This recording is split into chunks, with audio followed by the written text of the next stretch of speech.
morning, everyone. I'm Stuart Smith, Director of Crime Operations, State Crime Command. I'm joined this morning by my US colleague, Eric Alders from the Drug Enforcement Administration, who obviously the DEA played a significant part in the operation, or the operational phase that concluded yesterday.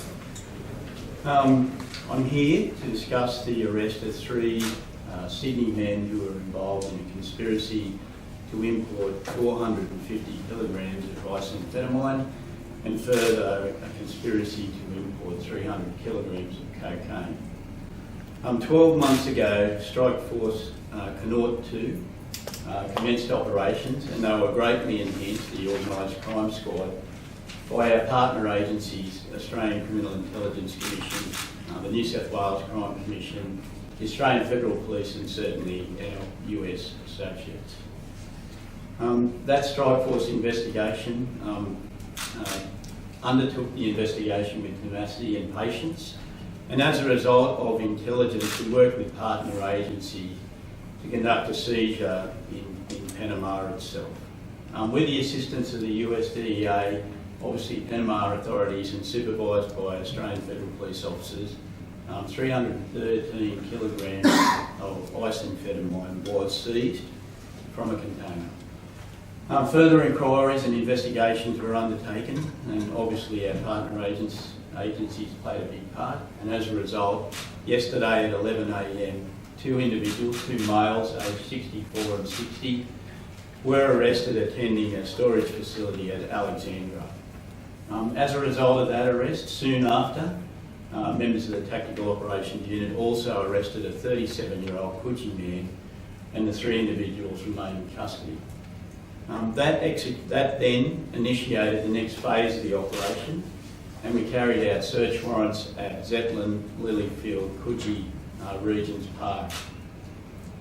From those search warrants in Zetland, we recovered $419,000 in cash, and we arrested a 25-year-old female who was charged with dealing the proceeds of the crime. Further, we recovered $63,000 and obviously another 230 grams of isophenamide from the Strathfield residence. That inquiry is ongoing. So as a result of this operation, a 37-year-old man faces court this morning charged with two conspiracies to import a large commercial border-controlled substance. In that, the conspiracy to import 450 kilograms of isophenamide and 300 kilograms of cocaine into New South Wales. He also is facing a charge of direct criminal syndicate. Additionally, the 60 and 64-year-old males have been charged with conspiracy to import large commercial quantities of border-controlled substances and participating in this syndicate. Operation Connaught 2 is now continuing its investigations both locally and internationally. Obviously, in the last 12 months, and working with our partner agencies both locally and internationally, we have uncovered a number of sophisticated attempts to import narcotics into New South Wales. Those attempts remain attempts, and they will resolve with the seizure of tons of prohibited drugs and the arrest of countless criminal syndicate members who are now appearing in the court system. We couldn't do it with our partner agencies. The Organised Crime Squad has certainly enhanced their capability in the relationship we now have with partner agencies, which is yielding the results we need to. Questions? Can you explain to us how the men plan to import into Australia before they In terms of the conspiracy, so they've been charged with a conspiracy to import large quantities of drugs. The actual facts in the matter are now before the court in terms of it. However, in particular, the seizure of 313 kilograms of isophenamide was in a storage cargo container. So Stuart, are you saying that is the allegation that these guys ran this transnational syndicate, or that they were the people who were helping to import it? Okay, so these are three major players at the head of a criminal syndicate importing these large quantities of drugs into New South Wales. The seizure is part of the evidentiary train that we will rely on in terms of proving the conspiracy has been taking place. You made seizures in Sydney as well. Does that indicate that some of this importation may occur here? Look, in terms of the importation, so the conspiracy to import was ongoing, and those large quantities did not make it to the shores of New South Wales. Obviously, Panama authorities worked with the US DEA to remove 313, but yesterday's search warrant is evidence of this criminal syndicate's capability of bringing large quantities of drugs into New South Wales. We have disrupted them.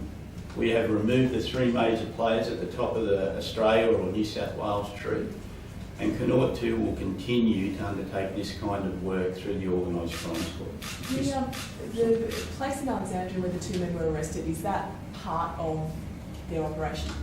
We will allege that it was a storage facility of which a container arrived, and with the Tactical Operations Unit, these two individuals were arrested, and obviously soon after the third individual. Yes, it played a significant part in this conspiracy. You're saying the press release that the cocaine was being sourced from South America. Can we be any more specific? Look, I think those questions I'll leave to my colleague from the US to explain overseas operations.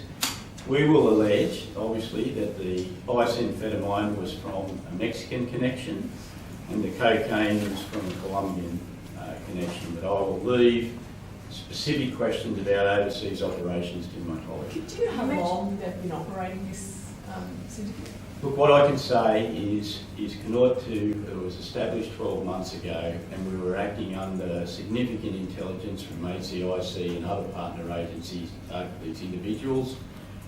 Some of these individuals are known previously, and certainly they will be part of the fact before court this morning. Are you expecting more arrests? In terms of Connaught 2, it is an ongoing investigation. We did seizures yesterday that warranted their further investigation, and obviously that will continue into the future. There's been several massive seizures and conspiracy charges in the last few months in New South Wales, 700 kilos up at Lake Macquarie. They all seem to be independent of each other. Does it show a significant shift in how these criminal syndicates are now working, that they're based in Australia now and not actually being run from internationally? Look, I don't think there's any borders in terms of importation of drugs. Certainly, we all read the Series Report 2016 where it said, obviously, Sydney, in terms of cocaine, had double the usage rate. I think the formation of these criminal syndicates and the risk that they take is all related to the profit they make out of this kind of importation. Obviously, you need to understand that the arrests yesterday will disrupt 750 kilos from arriving and being distributed around New South Wales. That is significant. The three men that were arrested, can you tell us anything more about them, their jobs or their relationship between the group? Look, we will allege that the three acted in connection, and we will certainly allege that the 37-year-old directed the activities of the syndicate. The rest is before court this morning. So I might just get my US colleague to Good morning, everyone. My name is Eric Baldus. I am the resident agent in charge of the City Resident Office of the United States Drug Enforcement Administration. Eric, this is the largest single seizure of ice in history in Panama. Why Panama? Can you tell us what's significant about that location? Panama wasn't the point of destination for the methamphetamine. It was purely a transshipment point. So it was the largest seizure that they'd ever received in Panama. But it wasn't destined for Panama. It was destined for Australia.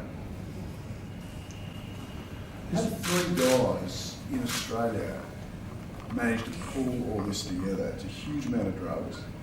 They had a lot of money, and now that money they're not going to get back. So, how do they? What did you observe in your investigation about how they got the money to do it and how they organised it? I think that would be a question best answered by my colleague as far as anything in Australia is concerned. Is your organisation seeing a significant shift in the amount and the huge amounts of drugs now being sent to Australia because of this, it appears, insatiable appetite for especially cocaine in Sydney?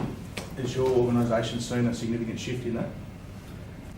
I mean, I think we've seen in recent months significant seizures. And I think that's just a testament to the strong working relationships that we at the United States Drug Enforcement Administration have with our Australian law enforcement counterparts. I suppose what I'm saying is if we're paying top dollar here, and my understanding is we're paying sometimes in excess of 10 times what the Americans are paying for their hit of cocaine.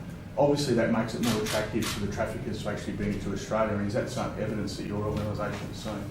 I mean, clearly as far as the business model is concerned, the markup in Australia is astronomical, and I think that's going to be attractive to individuals and organizations that are in the business of distributing narcotics.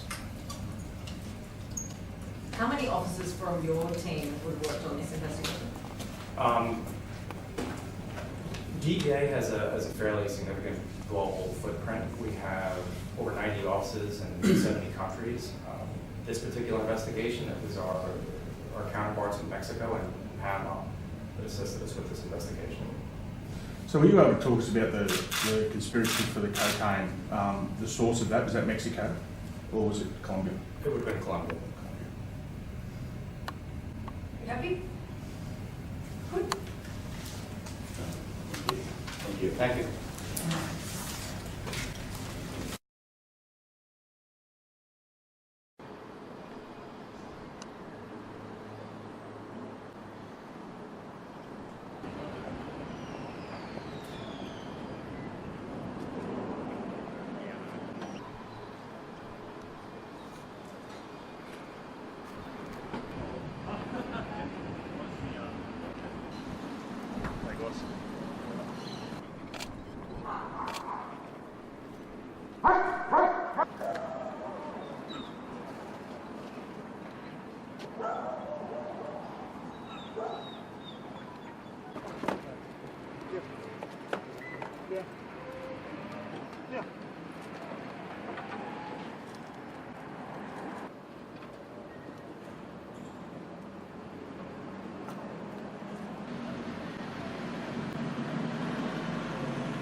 Just one second, mate. 3, yeah? 1, 2, 3. Take a seat.